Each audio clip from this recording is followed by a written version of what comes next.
This piece was worn by an individual. That's one of the amazing things about it. We don't know exactly how it was worn. It could have been a belt buckle, it could have been a clasp to hold together a cloak, some sort of personal ornament.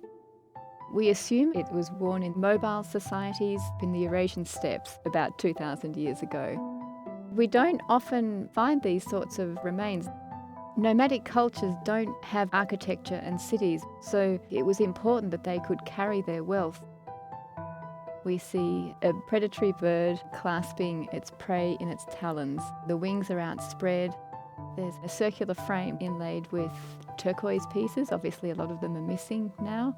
And then on either side, there are two rectangular projections. Presumably, they were to feed a leather strap through. On the top and the bottom, we see half acanthus leaves. And on the left-hand side, there's a stud, and that was presumably to fasten the leather strap.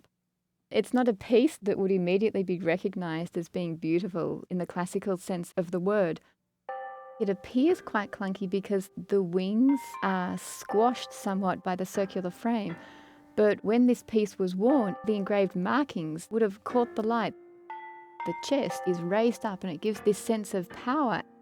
I think it certainly raises questions about not only the wearer, but who commissioned the piece and who actually made this piece. Where were they trained? Where did they acquire the materials? There weren't that many places where the turquoise could be sourced. So the person who commissioned this piece was obviously in a position of power.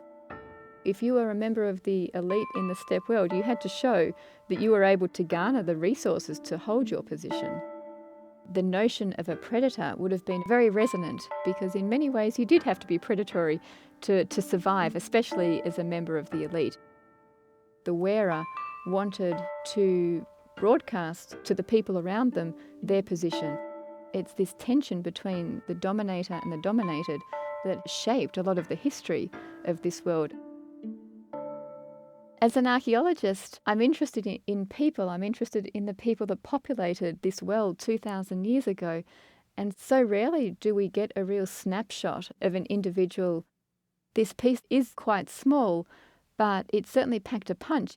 It's very, very powerful, not only for the wearer, but for us as well.